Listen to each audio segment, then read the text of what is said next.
प्रभूचं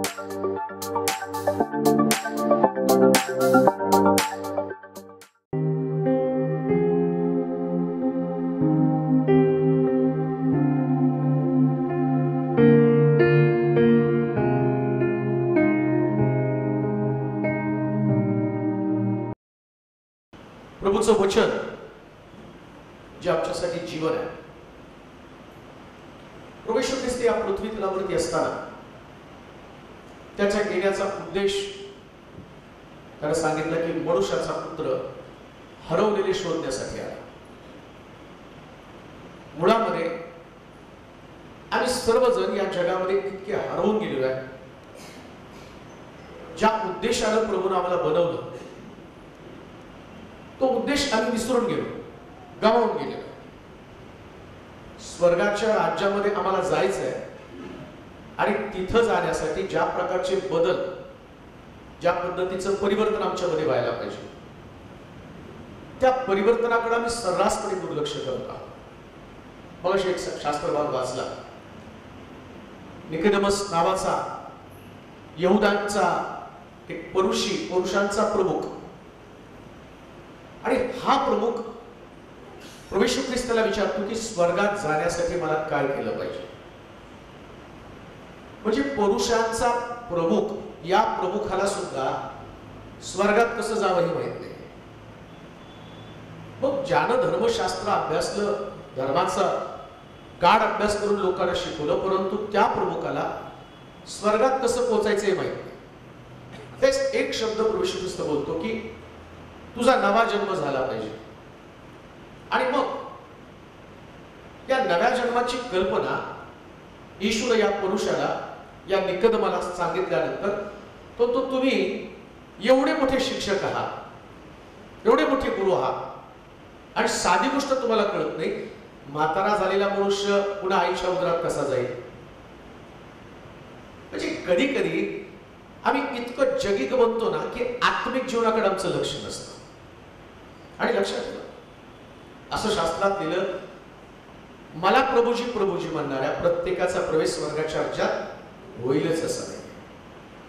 problem Prabhuji म्हणतो, गुरुजी म्हणतो, देवा म्हणतो, बाप्पा म्हणतो, पित्या म्हणतो, हे सगळं आमचं एकतर्फी चाललंय. आम्ही म्हणतो म्हणून तो आमचा बाप आहे असं नाही. त्याला वाटतं त्याची लेकरं त्याच्यासारखी दिसाय. जर एक दारू पिणारा मुलगा देवाला बाप म्हणत असेल तर तो पवित्र बाप त्या दारुड्या मुलाला कसं स्वीकारायचं. एक व्यभिचारी मुलगा त्या देवाजवळ प्रार्थना करताना हे माझ्या स्वर्गातील बापा हा शब्द वापरत असेल तर खरंच स्वर्गातला देव त्याचा बाप होईल का. म्हणजे पृथ्वी तलावरती आमचं जे पण चालू आहे ते एकतर्फी चालू आहे. आमचं ख्रिस्ती जीवन हे एकतर्फी चालू आहे. मग आम्हाला बनायचं काय नेमकं. मुळामध्ये आमच्यामध्ये चेंजेस काय व्हायला पाहिजे. आणि बदलाशिवाय कोणीही स्वर्गाची कल्पना पण करू नये. कल्पना करू शकत नाही बरं का जर माझ्यामध्ये बदल झाला नाही. अजून एक गोष्ट तुम्हाला सांगतो, तुमचा बदल झाला म्हणून तुम्ही चर्चला येते हे पण डोक्यातून काढून टाका. काम केल्यावर माणूस जसा घरी जातो ही त्याला सवय आहे, तसं ख्रिस्ती आहोत म्हणून रविवारी चर्चला येतो ही एक सवय आहे. एक सवय म्हणून आलेला, बदल म्हणून नाहीये. ज्या व्यक्तीचा बदल होतो ना तो व्यक्ती जसं देवाच्या मंदिरामध्ये आल्यानंतर काहीतरी ऐकलं जातं आणि त्याच्यानंतर रिॲक्ट होतं. जसं शमरोनी स्त्री याकोबाच्या विहिरीवरती प्रभू तिला भेटला, पण भेटल्यानंतर तिने घागर तिथं टाकली, घागर नाही घेऊन गेली परत. म्हणजे परत विहिरीवरती येणार, परत त्या पुरुषाकडे जाणार जो पुरुष तिच्या घरामध्ये, असं लिहिलंय. घागर तिथे टाकली आणि शमरोनामध्ये गेली आणि शमरोनातल्या लोकांना तिने येशूची ओळख करून दिली. हे परिवर्तन आहे. आमचं काय होतं माहिती का, दर रविवारी येतो, घागर इथं उतरून ठेवतो आणि जाताना परत घागर घेऊन जातो. म्हणजे आहे तसंच भांडखोर स्वभाव, तसंच दोष देणं, तसंच वादविवाद, तशाच प्रकारचं व्यसनाधीन जीवन. कशामध्ये चेंजेस नाहीये. मग तीच प्रार्थना, आम्हाला शुद्ध कर, आम्हाला पवित्र कर. देव तुम्हाला शुद्ध करणार नाही, तुम्हाला शुद्ध व्हावं लागणार आहे.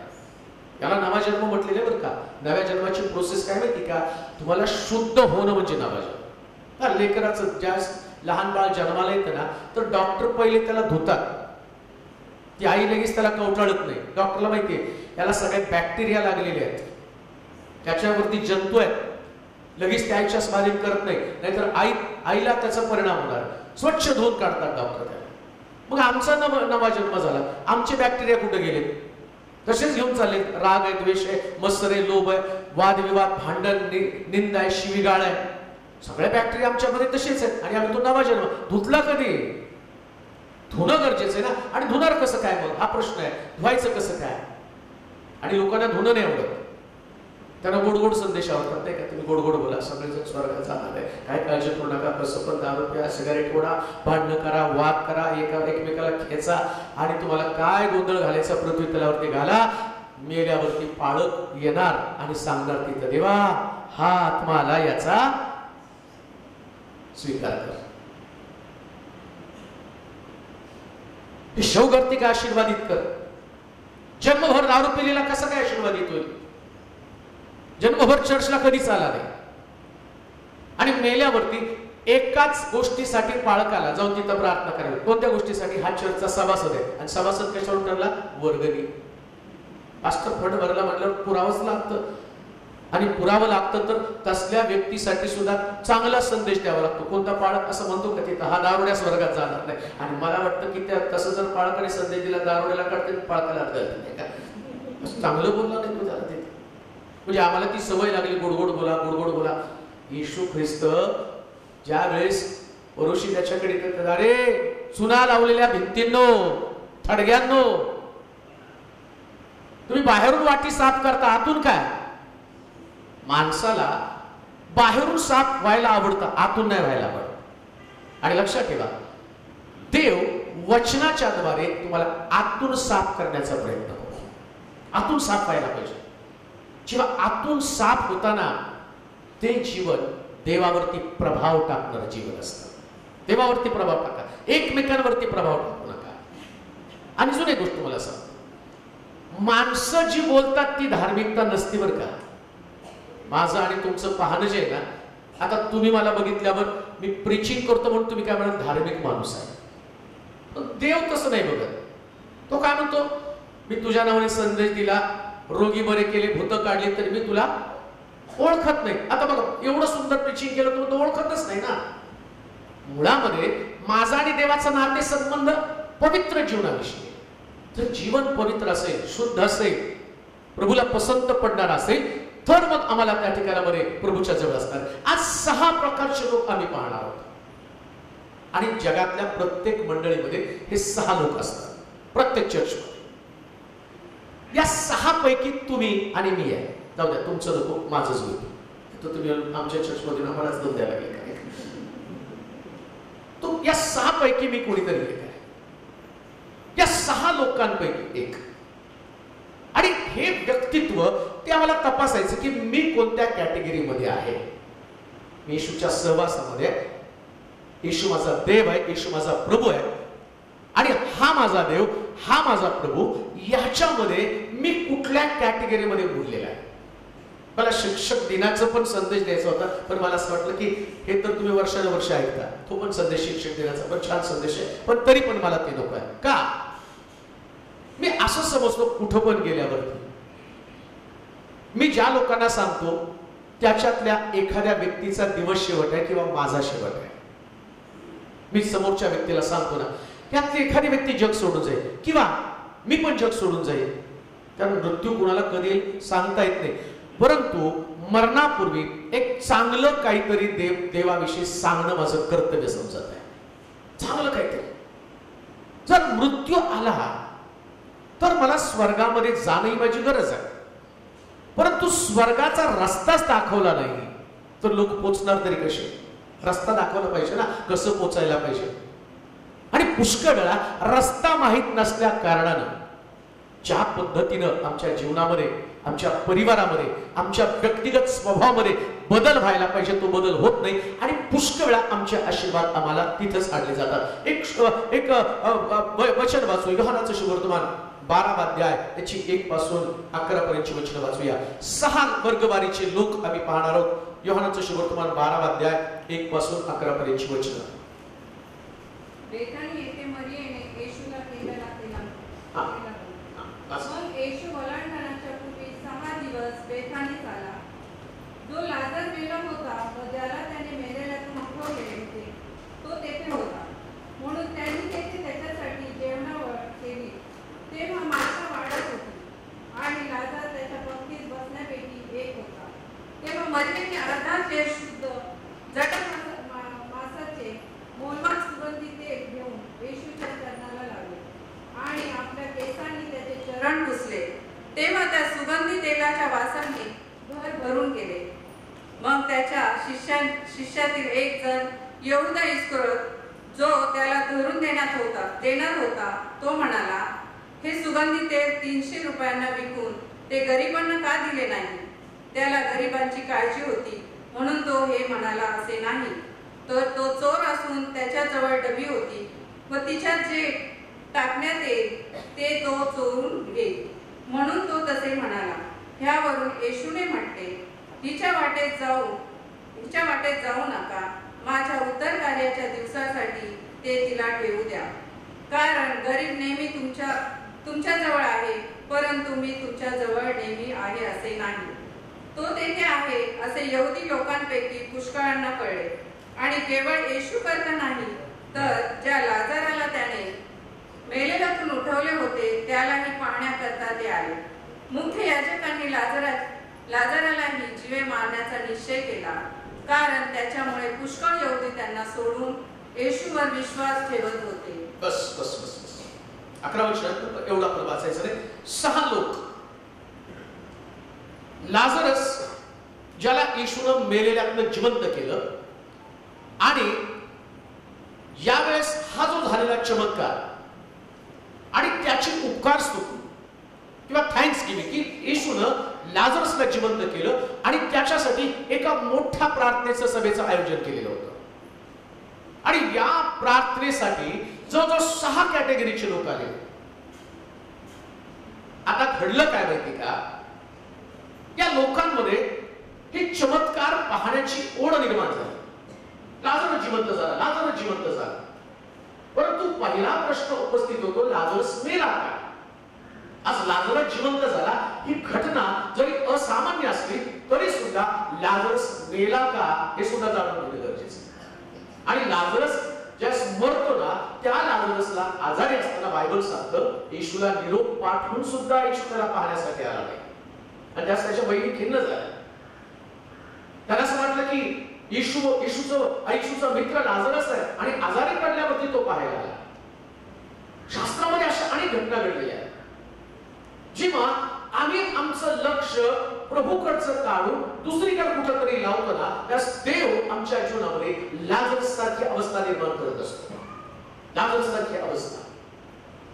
लाजरस आजारी पडल्यावर त्याच्या बहिणीनं निरोप पाठवला की प्रभू तू ये तुझ्या मित्रासाठी, त्याला भेटण्यासाठी, त्याच्यासाठी प्रार्थना करण्यासाठी. पण येशू आला नाही, त्याने विलंब केला, लाजरसला बोलू दिलं. लक्षात, जेव्हा तुम्ही प्रभूच्या सूचनेकडे दुर्लक्ष करता त्यावेळेस तुम्ही किती पण जवळचे लोक असा, जसं लाजरस येशूचा मित्र आहे, जवळचा आहे. आम्ही गाणं गातो नाही का, आमचे सगळे गाणे पाठ असतात, कोण मित्र, किती आणि सुंदर जोर जोरात ओरडून लागतो, कोण मित्र येशूवारी. आणि जेव्हा तुम्ही हॉस्पिटलमध्ये असता त्यास त्या मित्राला कॉल करता, त्याला प्रार्थना करा, पण तो मित्र तुमच्या मदतीला येतच नाही ना. तुम्ही संकटामध्ये असता, तुम्ही त्या मित्राला हाक मारता, तो मित्र तुम्हाला मदतीला येत नाही. मग तुम्ही काय म्हणता माहिती का, याच्यापेक्षा पॉवरफुल व्यक्तीला प्रार्थना करायला सांगा. म्हणजे तुमच्या पालकाची प्रार्थना ऐकली नाही आणि मग तुम्ही नंतर आता पॉवरफुल व्यक्ती कोण आहे, मग अमक्याला आपण कॉल करू, जेणेकरून तो व्यक्ती तुमच्यासाठी प्रार्थना करेल आणि देव आमच्या मदतीला. देव कसा मदतीला येत नाही, येऊन या माझ्याकडे. याला त्यानं मध्यस्थी केल्यावर थोडी देव तुमच्या मदतीला येणार. समस्या काय, जी कॅटेगरी तुमची आहे, काही शिक्षण देत असतो प्रभू त्याला. लाजरस मरणं का गरजेचं होतं याचं कारण मी तुम्हाला सांगतो. दुसऱ्या वचनामध्ये असं म्हटलं, जी जेवणावळ होती त्या जेवणावळीमध्ये मार्था वाढत होती. काय केलं बघा वाचा. म्हणून त्यांनी दुसरं वचन, जेवणावळ केली तेव्हा मार्था वाढत होती आणि लाजर त्यांच्या पंक्तीत बस. बसणाऱ्यापैकी एक होता. अगदी पहिल्यांदा सुद्धा येशू यांच्या घरी गेला होता, तेव्हा ही जी मार्था आहे ना, मरिया येशूच्या चरणाजवळ बसली आणि मार्था काम करत होती, पण काम करता करता तिच्यामध्ये कुरकुर होती. येशू पहिल्यांदा घरी आलो बरं का. प्लीज म्हणायला बघा ना, जरा या मरियाला दोन गोष्टी समजावून सांगा ना. नुसती प्रार्थना करती, तुमच्या चरणाजवळ बसली, कामाचं सगळं ओझं माझ्यावरती पडलेलं आहे. या मार्तीचा जो स्वभाव आहे ना, काम करायचं पण कुरकुर करायचं. मंडळीमध्ये पण तसे लोक असतात बरं का. थोडंसं काम पण कुरकुर झालं नाही का, मी करतो मी करतो मी करतो मी करतो, बाकीचं कुणालाच काही नाही, मंडळीचं कुणाला काहीच पडलेलं नाही. आणि लक्षात ठेवा, आता हे काम करणारे लोक आहेत ना, या काम करणाऱ्या लोकांनी येशू समोर कुरकुर केली. अजून एक गोष्ट मला सांगतो, देवाला कुरकुर करणारे लोक आवडतच नाही. इस्रायल लोक रानामधनं विश्रांत निघाले आणि कनानामध्ये जाण्यासाठी प्रभूने त्यांना सांगितलं, विश्रांत तुम्हाला कनानात घेऊन जातो. हे सगळे कुरकुरे वाटेत गेले. हे मंडळीमध्ये कुरकुर करणारे कुरकुरे हे फक्त लहान लेकरांना खायच्या कामाचे, बाकी त्यांचा उपयोग जास्त काही. तुम्ही कोणत्या कॅटेगरीमध्ये आहात? कुरकुर करता. लक्षात ठेवा, तुम्ही काम करताना हे जे काम तुम्ही करता ती प्रभूची सेवा आहे. आणि सेवा करताना कुरकुर नव्हे, तर सेवा करताना जबाबदारीने सेवा करायची असते. प्रभूने तुम्हाला वेगळं केलं, निवडलंय.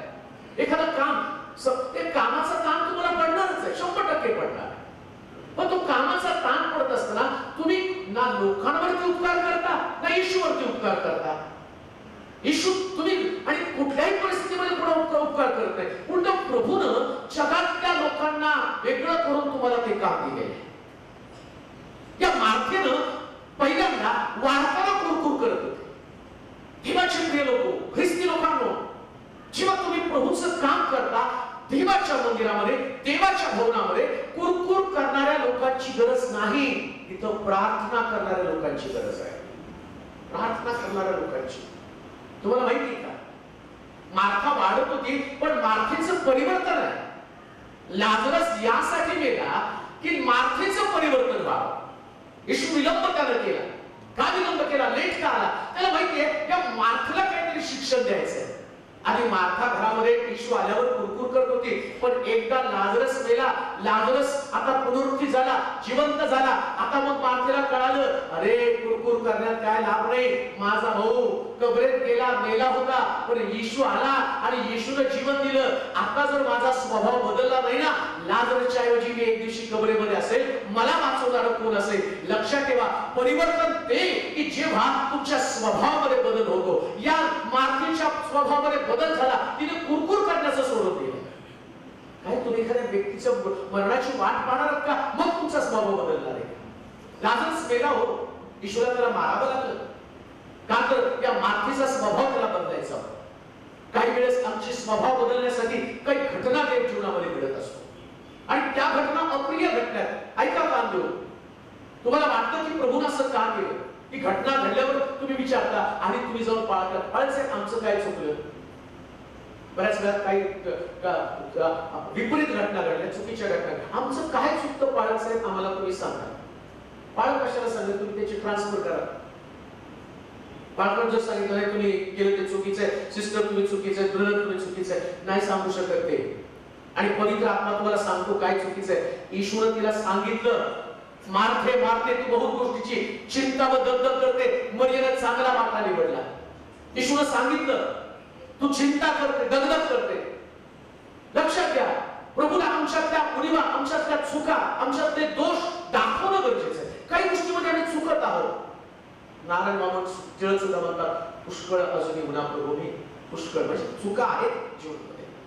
त्या संतांना, एवढ्या मोठ्या व्यक्तीनं त्यांना आपल्या जीवनातल्या चुका कबूल केल्या. आम्हाला कामच्या जीवनातल्या चुका समजत नाही. आणि एक गोष्ट ध्यानात ठेवा, जोपर्यंत तुमच्या चुका तुम्हाला समजत नाही ना, तोपर्यंत प्रभू तुम्हाला आपल्या जवळ पण घेत नाही. अजून एक गोष्ट तुम्हाला सांगू का, येशू त्या जेवणामध्ये होता, म्हणून मरियेच्या स्वभावावरती नियंत्रण आलं, मार्थेच्या स्वभावावरती. मार्थेला तिने स्वतःला कंट्रोल केला. मग ज्यांच्या जीवनामध्ये प्रभू आहे त्यांचं जीवन कंट्रोल मध्ये असतं. तर तुमच्या जीवनामध्ये ईश्वर आहे तर तुम्ही कंट्रोल मध्ये आहात, तुम्ही आउट ऑफ कंट्रोल नाहीये. मग कधी कधी पुरुष येतो, साहेब बायकोसाठी प्रार्थना करा, ती माझ्या कंट्रोलच्या बाहेर गेली. तुझ्या घरात प्रभू असतात तर कशाला कंट्रोलच्या बाहेर कुठे गेला? साहेब मुलासाठी प्रार्थना करा, माझा मुलगा कंट्रोलच्या बाहेर, हद्दीच्या बाहेर गेला. अरे हद्दीच्या बाहेर हद्दीच्या बाहेर जाण्याचं कारण काय? तुझ्या घरातच इश्यू आहे ना, तुझ्या परिवारामध्ये इश्यू असतात, तुझ्या मुलाला आम्ही आमच्या मुलाला चांगली शाळा देतो. आमच्या ख्रिस्ती लोकांमध्ये काय शाळेला लेकराला बकरीला ओढत न्यावं तसं ओढत नेतात. लहान पट्ट्या लहान जून महिना सुरू झाला ना, शिक्षकांना माहिती, शिक्षक दिन ते लेकर पण सुरुवातीला शाळेला येतात ना, शिकत नाही काय म्हणतात, तुम्ही जावा जावा जावा म्हणजे बाबा तुम्ही जावा, त्यांना बरोबर देतो. नंतर त्याला जे फराफरा उडत देतात आतमध्ये, त्याला आतमध्ये नेऊन बरोबर त्याच्या मम्मी गेल्या 2-3 चापटी मारून त्याचं तोंड बंद करून आणि त्याला बरोबर शिकवतात. चर्चच्या बाबतीत जो बाबा मी जाऊन येते तीर्थप्रसाद घेऊन, मुलांना चर्चला आग्रह करणार नाही, शाळेत मारून मारून. पण आमच्या पाठीमागं चर्चच्या पाठीमागं जिथं राहतो त्याच्या पाठीमागं एक फॅमिली आहे आणि त्यांचा मुलगा, छोटा मुलगा नवीन शाळेत घातला. त्याला घेतलं, त्याच्या बापाने ओळख द्यायला, तो नहीं पापा मुझे नहीं जाना, मुझे नहीं जाना. तू कैसे रे, तेरा बाप ही जाएगा स्कूल. आणि त्याला काठीनं मारत मारत द्यायला लागलं. आणि तेवढं मला वाईट वाटलं, नाही गेलं. म्हटलं असं करू नका लहान मुले, तुम चुप बैठो जी, इसका करियर मुझे बनाना है.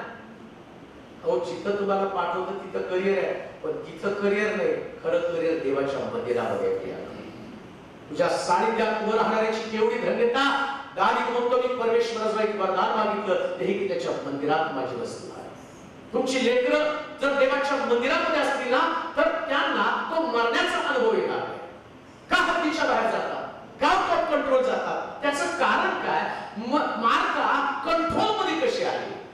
जी मार्था पूर्वी दगदग करत होती, जी मार्था पूर्वी कुरकुर करत होती, ज्या मार्थेचा स्वभाव मरियेला दोष देणं होतं, जेव्हा येशू तुमच्या घरामध्ये असतो, येशू जेवणावळीमध्ये होता आणि त्या स्वभावामध्ये कंट्रोल आला, नियंत्रण आलं, नियंत्रण प्रस्थापित. लक्षात घ्या, तुमच्या घरामध्ये येशू असणं फार गरजेचं आहे. येशू आला की आपोआप तुमच्यामध्ये बदल होतो. आता बघा चर्च मध्ये सगळे किती शांत आहेत, सगळ्यांचं लक्ष पाळत बोलतो ते ऐकायचं. चर्च सोडून घरी जा, मला वाटतं सगळ्यांची तोंड एकदम सुरू होते नाही का, माझं खरं तुझं खरं, तुझं खोटं माझं खोटं. का तर तुम्ही आता चर्च मध्ये देव आहे, घरी कोण आहे? आकाश त्याचं सिंहासन, पृथ्वी त्याचं पाय ठेवण्याचं ठिकाण. मग तुम्हाला काय वाटलं ते चर्च मध्ये येशू तो तिथं नसतो, तो कुठं असतो? इमॅन्युएल म्हणजे सगळं पाठ आहे तो. इमॅन्युएल म्हणजे आमच्या बरोबर, सानिध्य म्हणजे बरोबर आमच्या. मग तुमच्या बरोबर देव पानाच्या टपरीवर कसं काय? देव पानाच्या टपरीवर येतो. बरं आम्ही इतके धार्मिक आहेत ना, तुमच्या चर्च नाही सांगत मी, आमच्या चर्च तिकडचं सोलापूरचं, आमच्या सोलापूरच्या चर्च लोक काय करतात माहिती का? तंबाखू बाहेर फेकतात आणि मग प्रबोधन करतात, पांढरे कपडे घालतात, चोळ भरायची.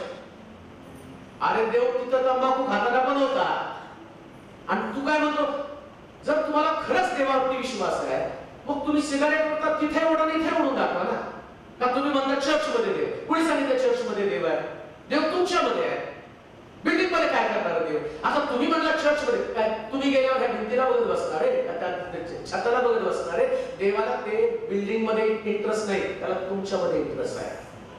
देव तुमच्या बरोबर आहे आणि देव तुमच्या बरोबर आहे तर तुम्हाला रोजच्या सकाळी उठताना रात्री झोपताना तुम्हाला कळलं पाहिजे माझ्या बरोबर देव आहे.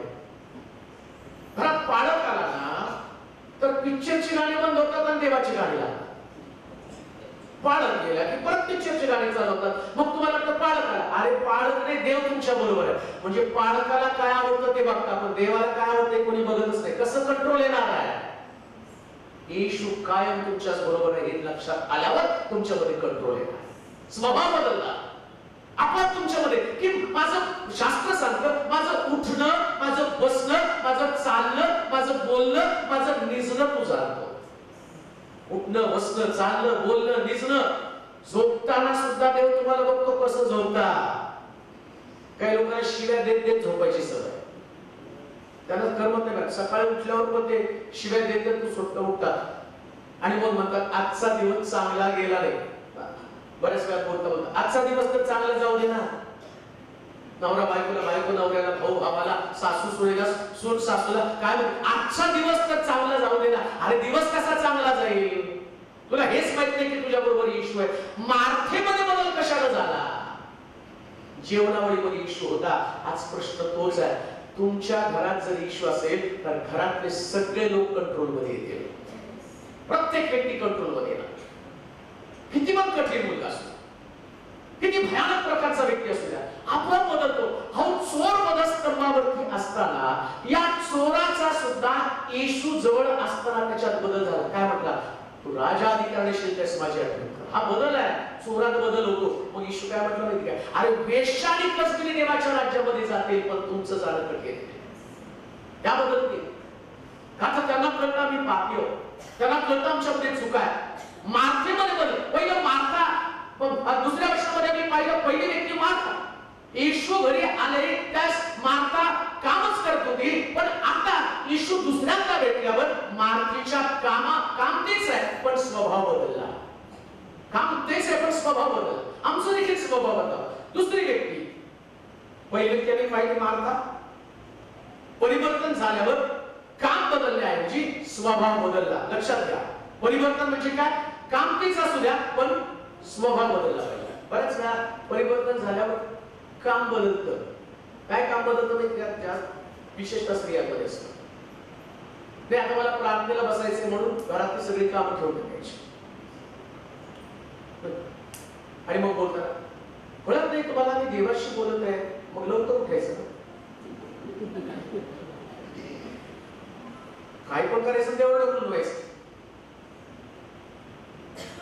आणि मग टाळा काय करायचं.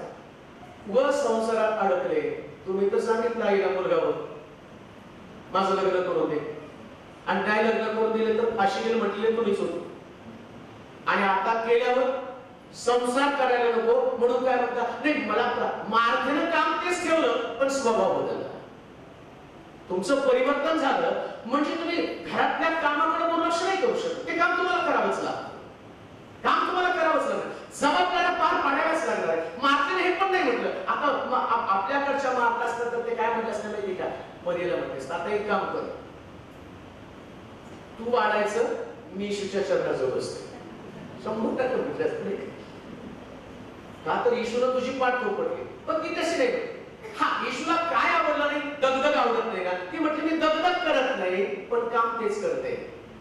कोणतंही काम करताना प्रभू समोर ठेवून काम करा आणि प्रभू तुमच्या समोर असल्या कारणानं तुमच्या कामात बदल होत नाही पण स्वभावात 100% बदल होतो. 100% स्वभावात बदल होतो. आणि म्हणून तिने, आणि दुसरा व्यक्ती आहे, दुसरा व्यक्ती लाजर. असं म्हणते वचन, आणि लाजर त्याच्या पंक्तीत बसण्यापैकी एक होता. आता कोण आहे दुसरा व्यक्ती, लाजर. पहिली कोण पाहिली, मार्था. मार्थेमध्ये काय झालं, बदल. कोणता बदल झाला, काम तेच ठेवलं पण स्वभाव बदलला. लक्षात ठेवा, काम तेच राहू द्या पण कोणतं पण काम.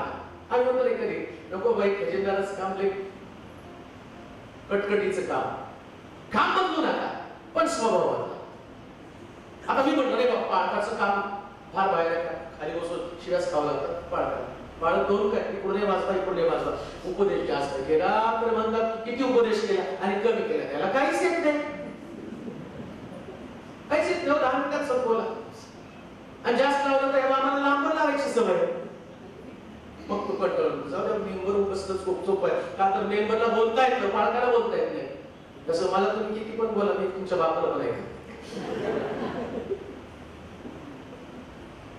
काम तेच ठेवा, स्वभाव बदल. स्वभाव बदलला म्हणजे काय, एक गोष्ट ध्यानात ठेवा, लोकांचं काम बडबड करणं आहे, तुमचं काम प्रभूनं दिलेलं विश्वासपणे करणं हे तुमचं काम आहे. हे काम केलं केलं. आता लाजरस आहे. आता बघा काय घडलं ते तुम्हाला सांगतो. येशू ख्रिस्त पहिल्यांदा मरियेच्या घरी आला. मार्था होती, मरिया होती आणि तिथं लोक होते, पण लाजर नव्हता. लाजर असता तर त्याचं नाव असतं लाजर तिथं होता. आता इथं नाव आहे लाजर होता. लाजर मेलेल्यातनं जिवंत झाल्यावर तिथं होता. आता येशू तिथं आला आणि लाजर तिथं नव्हता.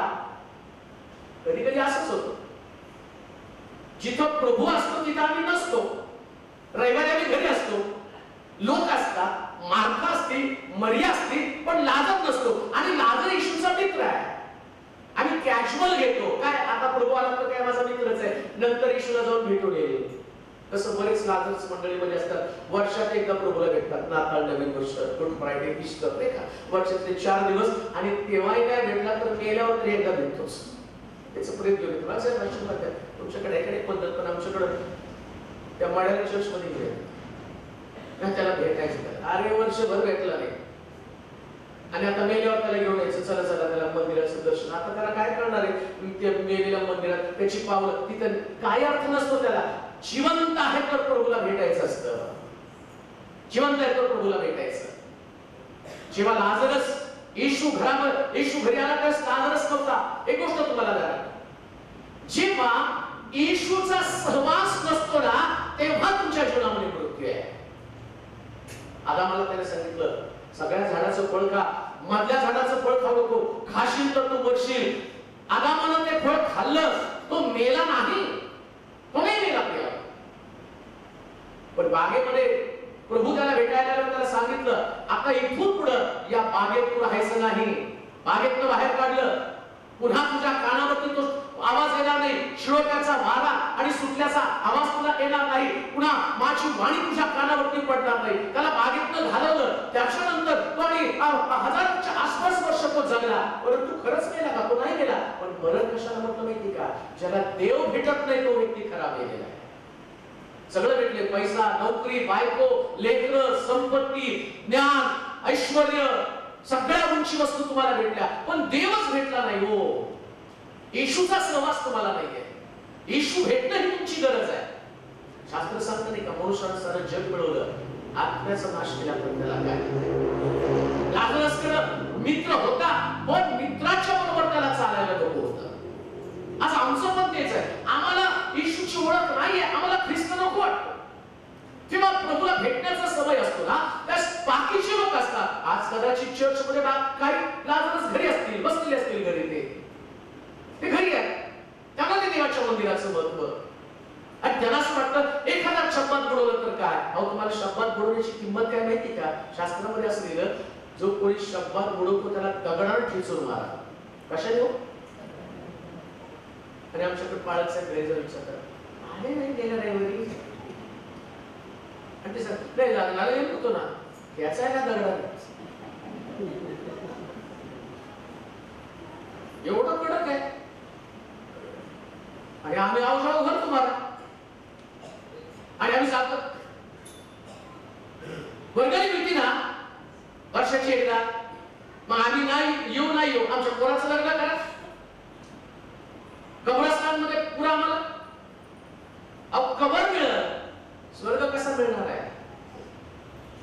चर्च मिळत तुम्हाला कधी पण आल्यावर, पण मरण राहून गेले कुठं तुमच्या लक्षात येत. म्हणून शास्त्र सांगतं, कैसराचं ते कैसराला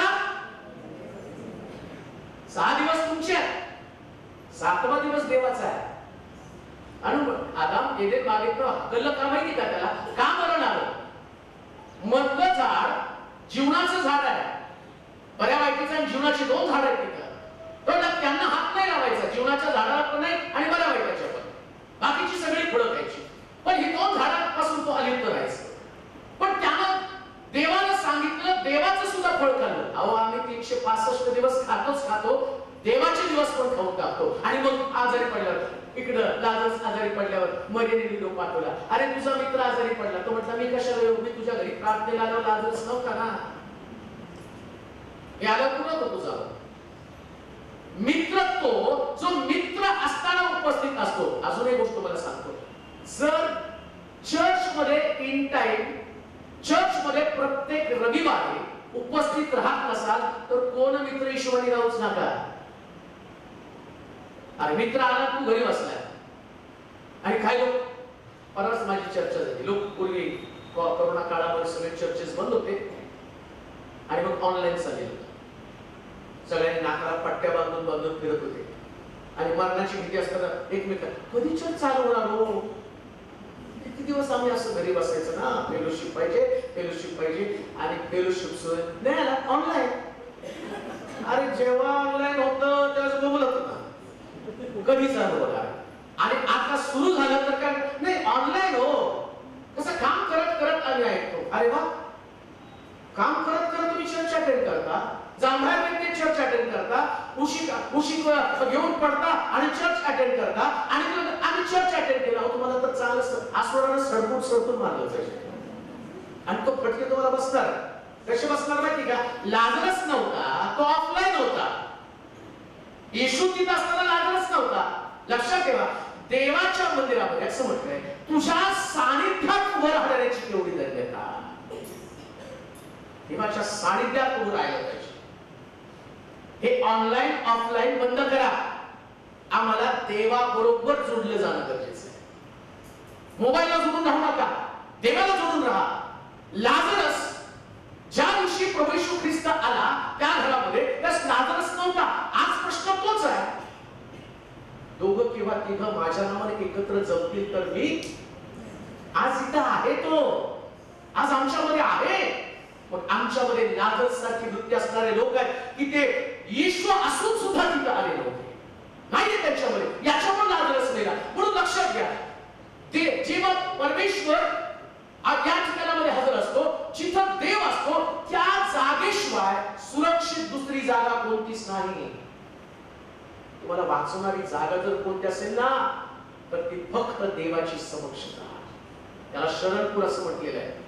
शास्त्रामध्ये असं म्हणतं कोणी गुन्हा केला आणि त्याला वाचायचं असेल तर त्या ठिकाणामध्ये त्यांनी पळत पळत जावं आणि शरणपूर नावाचं एक ठिकाण प्रभूने तयार केलं. जर तुम्ही बघितलं, बायबलचा अभ्यास केला तर तुम्हाला तो शरणपूर मध्ये गेला की तो वाचा.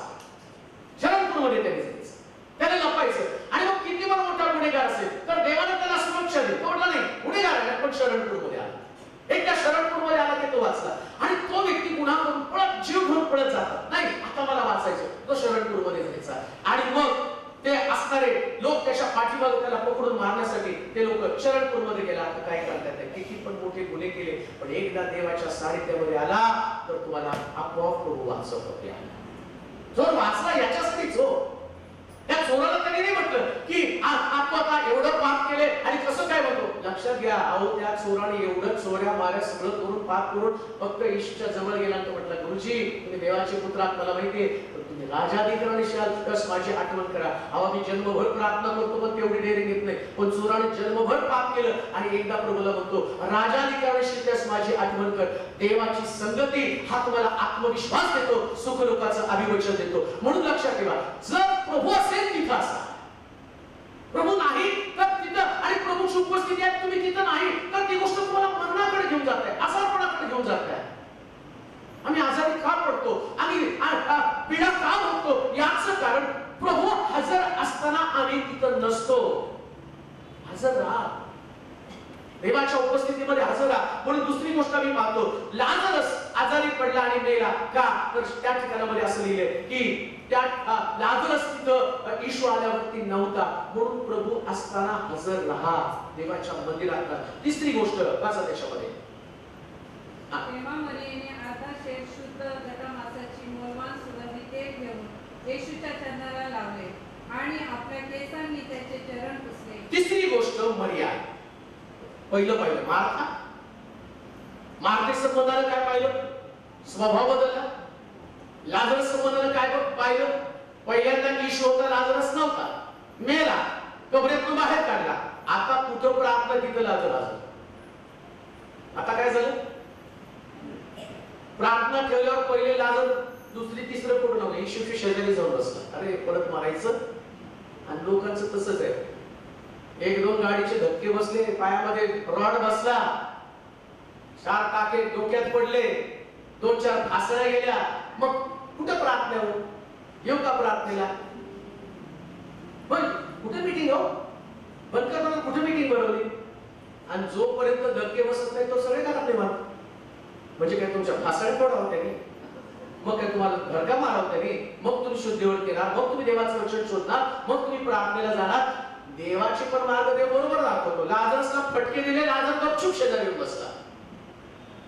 हे दुसरं परिवर्तन. आता तिसरं जे आहे ती मरिया. आता बघा, पहिल्यांदा येशू घरी आला, मरिया येशूच्या चरणाजवळ बसली. ऐका, मार्था दगदग करत होती, तिचं परिवर्तन झालं. लाजरस मेल्यावर पहिल्यांदा मरिया येशूवर दोषारोप करायला, तुला कळतं का नाही, तू असता तर माझा भाऊ मेला नसता, आणि तुला निरोप पाठवून सुद्धा तू आला नाही.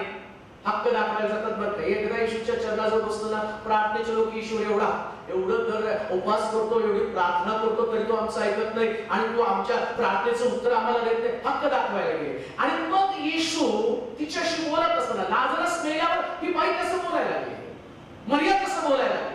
मग येशूने काय केलं माहिती का, तिच्याकडे पाहिलं, म्हटलं चल फारच तू आता चिडचिड करायला, चल आपण कबरीकडे गेलो. अजून एक गोष्ट मला सांग, जेव्हा तुम्ही येशूच्या चरणाजवळ बसता, त्याच तुमच्या हक्काने केलेल्या प्रार्थना देव ऐकतो. मरिया म्हणते ना, तू असता तर माझा भाऊ, मग त्याने ते पण कबूल करून घ्यायचं होतं. येशूला हे कबूल करून घ्यायचं होतं. कोणतं? मी आहे म्हणून तुझा भाऊ जिवंत आहे, मी आहे म्हणून तुमची नोकरी आहे, मी आहे म्हणून तुमच्या जीवनाला सुरक्षा आहे. कधी देव घालवतो आणि मग सांगतो आता कबूल करा, मी होतो म्हणून तुझा भाऊ असला ना. मग ईश्वर चल आता कबरेकडे, आता कबरेकडे. आणि कबरेकडे गेल्यावरती असं दिलं, त्याला कबरेवरची घोड बाजूला काढावी आणि लाजरस बाहेर ये. त्याच्याबद्दल मरिया चर्चा करते. नाही, मला माहितीये पुनरुत्थान झाल्यावर लाजरस पण उठणार आहे. तिला आता काही लाजरस पुन्हा उठेल याची गॅरंटी नव्हती, पण येशूने तो चमत्कार केला ना, लाजरसला कबरेतनं बाहेर काढला. लाजरसला कबरेतनं बाहेर काढल्याबरोबर उपकार स्तुती मर्यादा इतकी अद्भुत केली ना, तिला वाटलं मी येशूला दोष दिला, पण ज्या जीवनावळीमध्ये येशू होता ना, त्या जीवनावळीमध्ये आता मरियेचं जे परिवर्तन आहे, ते परिवर्तन इतकं जबरदस्त आहे. आणि कुरकुर केली लाजरस का नाही, पण आता त्या जेवणावर चालू होती, या मरियेनं आलाबस्त्र खूप येशूच्या चरणाजवळ फोडले आणि सारं घर वासानं भरून गेलं. पण आम्ही तुम्हाला सांगतो, ही तिसरी स्त्री जी आहे ना, ती अशी आहे, प्रभूनं एक चमत्कार घडवल्यावर तिनं तिचं घर असंच ठेवलं नाही, तर साऱ्या घरामध्ये प्रार्थनेचा आराधनेचा धूप तिनं पसरवून टाकले. आज तुमच्या घरामध्ये तो धूप असा परिवार पाहिजे, असं कुटुंब पाहिजे. तुमच्या घराच्या कानाकोपऱ्यामध्ये प्रार्थनेचा सुगंध दिसला पाहिजे, घर त्या वासानं भरून गेलं पाहिजे.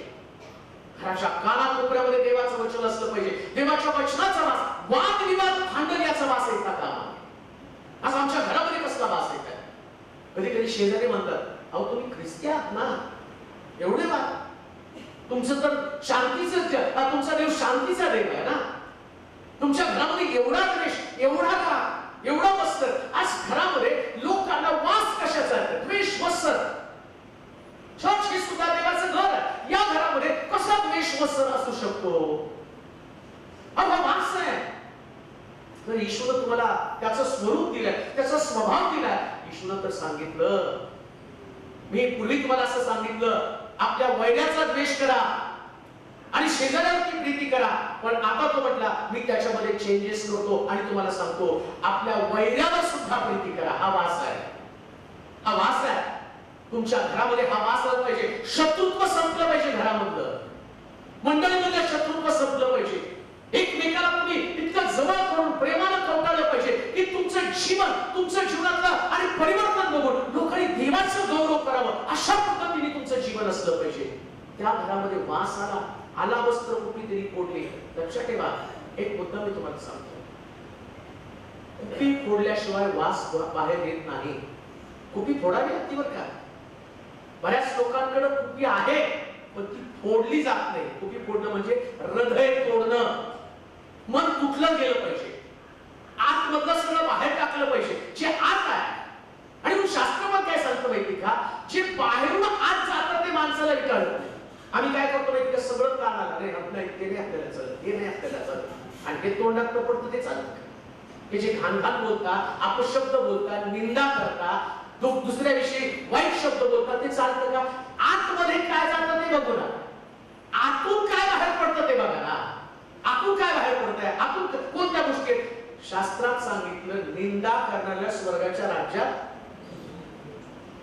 माहिती आहे ना. पण आम्ही काय करतो त्याला एक सुंदर निंदा म्हणून नाही, पण एक तुमच्या कानावर असावं त्यालाच निंदा म्हणतात. तुमच्या कानावर असो, याच्या नाकावर असो, त्याच्या डोळ्यावर असो, हे काही नसतंय. तुम्ही कोणाच्या विरोधामध्ये बोलला ती निंदा, आणि ज्या दिवशी तुम्ही निंदा करता त्या दिवशी तुमच्या नावाचं सील तुटलं जातं. या व्यक्तीला घ्यायचंच नाही स्वर्गामध्ये.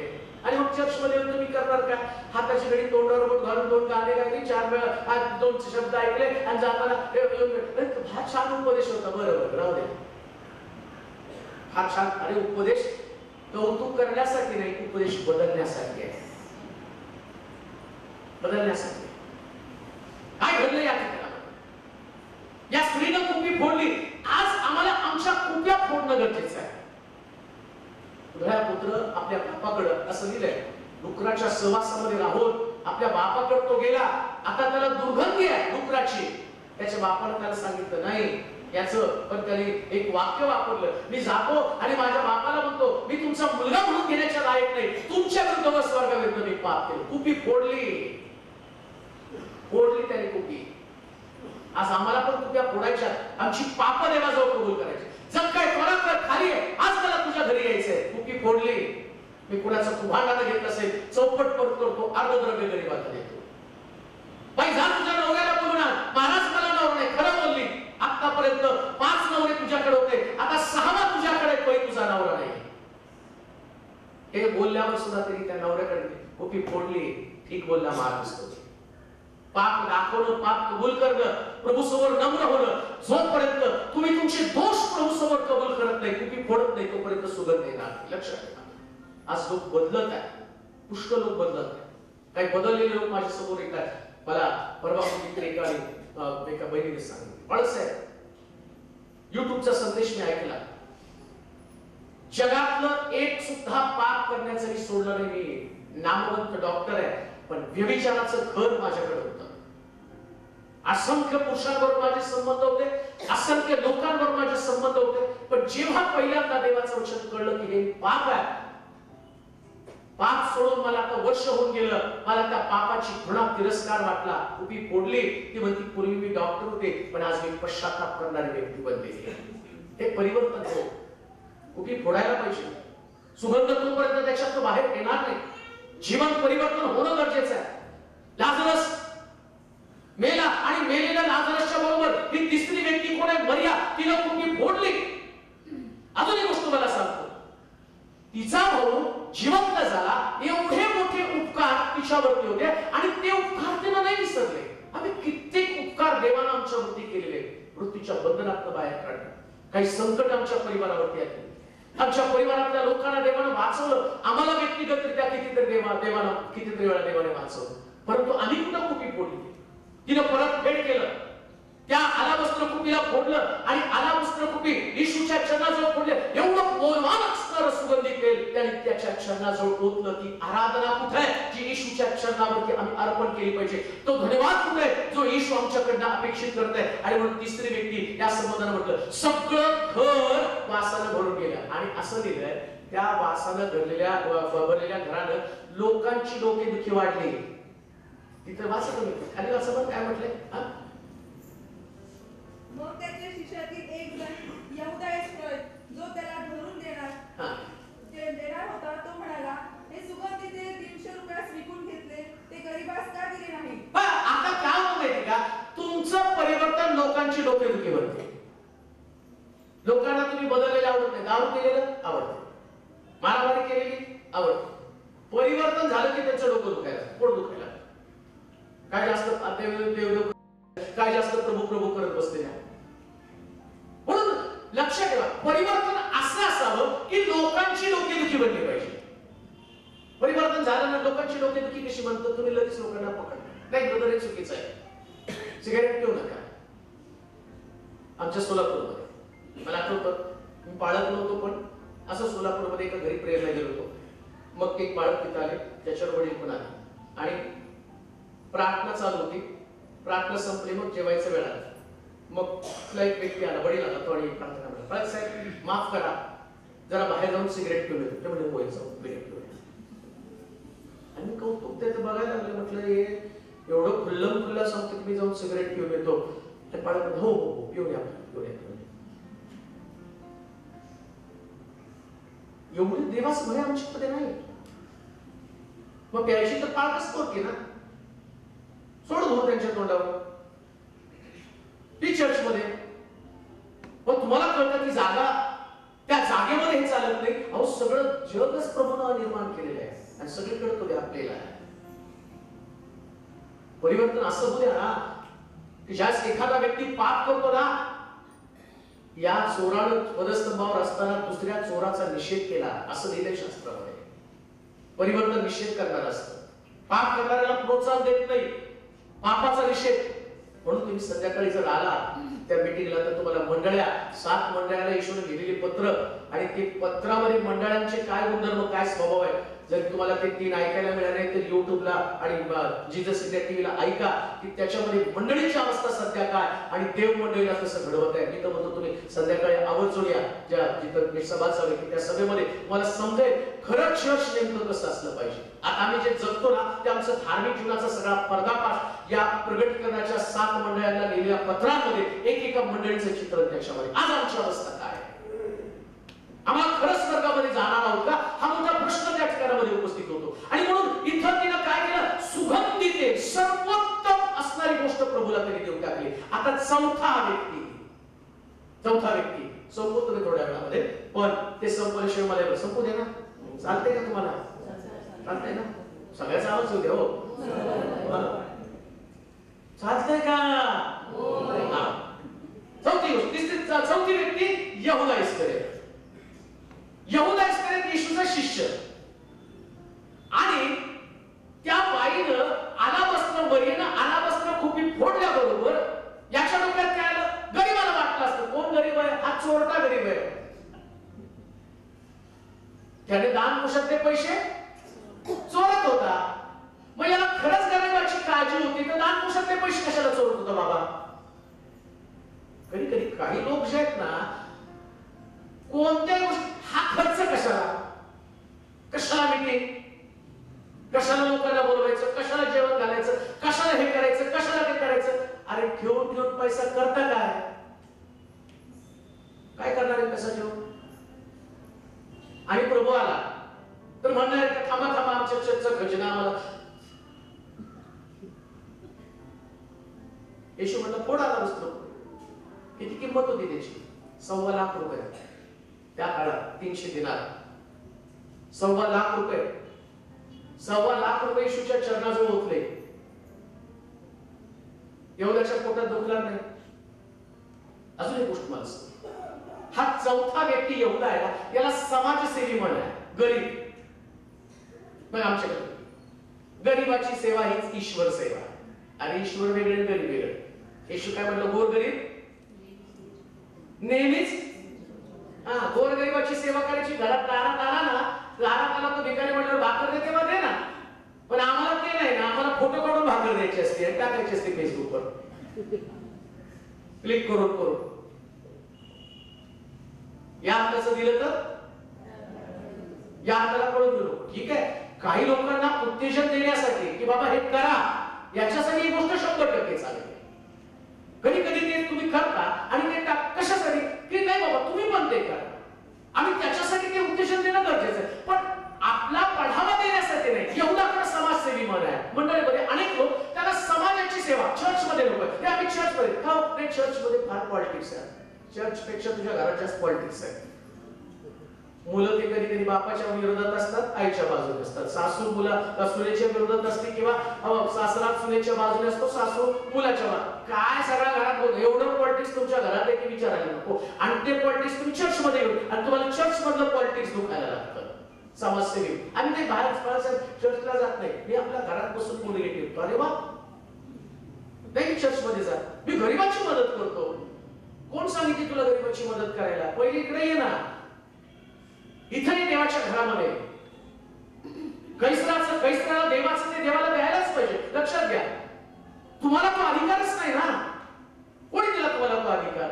मला एक मेंबर चर्च मधला ते सांगितलं, अरे साहेब माझी पेन्शन 2000 रुपये आहे. नाही 2000 20,000 पेन्शन होते. 2000 दशांश द्यावं लागतं. आणि मग मी काय करतो माहिती का, 1300 रुपये तुम्हाला देतो आणि 700 रुपये मी गरीबात वाटतो. म्हणलं नाही चालत. म्हणलं का होतो दशांश तर तुला कोणी डिवाइड करायचं?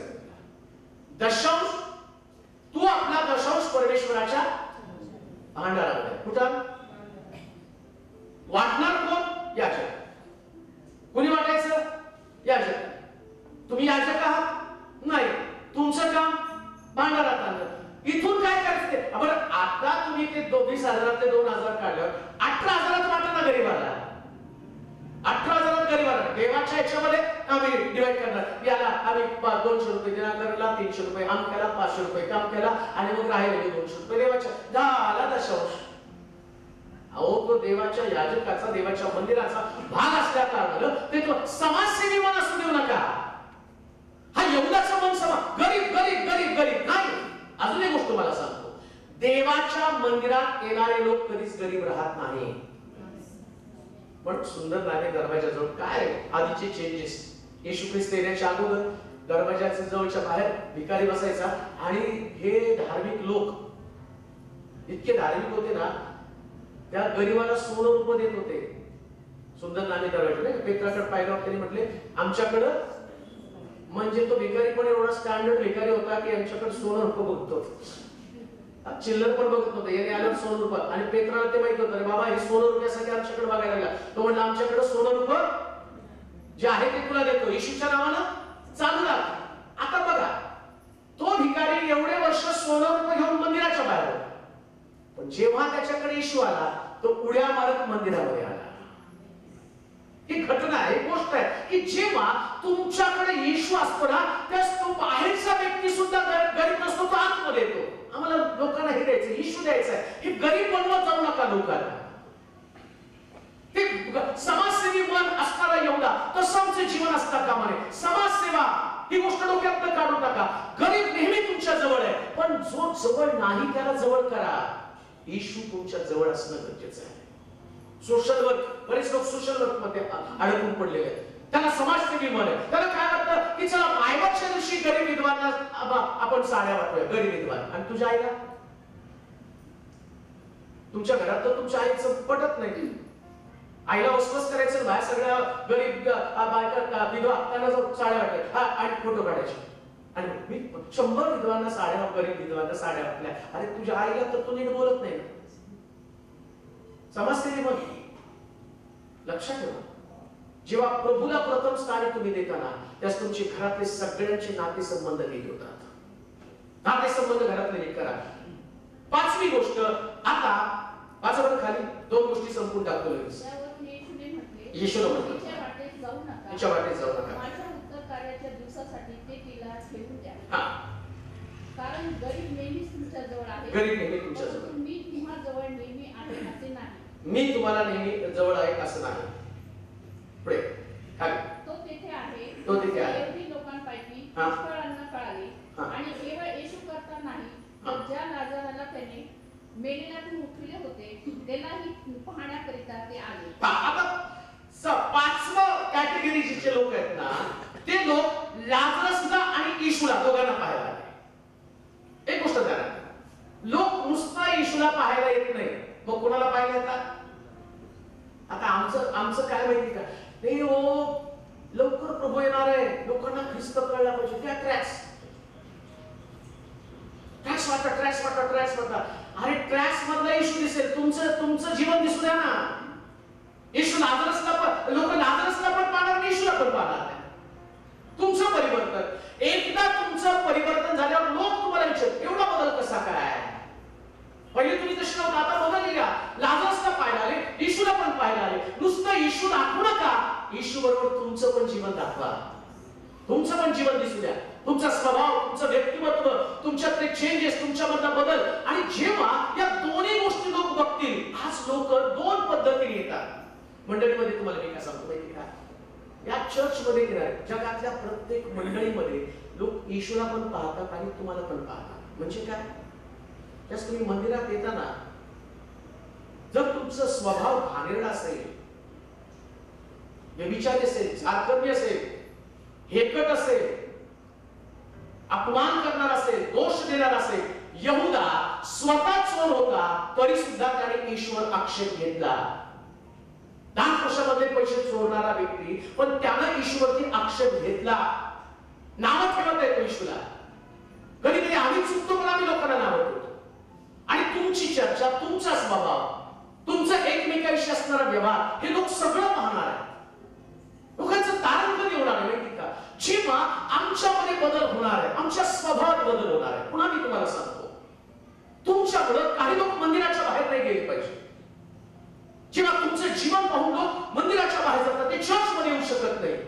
का तर ते म्हणतात अशा लोकांना आम्ही पाहिलं की ज्या लोकांचं परिवर्तन आहे, जे ख्रिस्तीपणाला बट्टा आहे, ज्यांच्यामध्ये घाणेरड्या गोष्टी आहेत, ज्यांच्यामध्ये व्यभिचार आहे, ज्यांच्यामध्ये जारकर्म आहे, ज्यांच्यामध्ये अशुद्ध कर्म आहे, जे हेकट स्वभावाचे लोक आहेत, दोष देणारे लोक आहेत, कुरकुर करणारे लोक आहेत, त्रास देणारे लोक आहेत, एकमेकाला खाली खेचणारे लोक आहेत, प्रार्थनेचा मजाक करणारे लोक आहेत, निंदा करणारे लोक आहेत, शब्दाला युद्ध करणारे लोक आहेत, खाली पाडणारे, खाली खेचणारे लोक आहेत. काही लोक आम्हाला पाहत नाही आणि आमच्यामुळे कोणीतरी अडखळलं जावं असं वाटतं का? बायबल सांगतं अडखळ कोणास होऊ नकोस.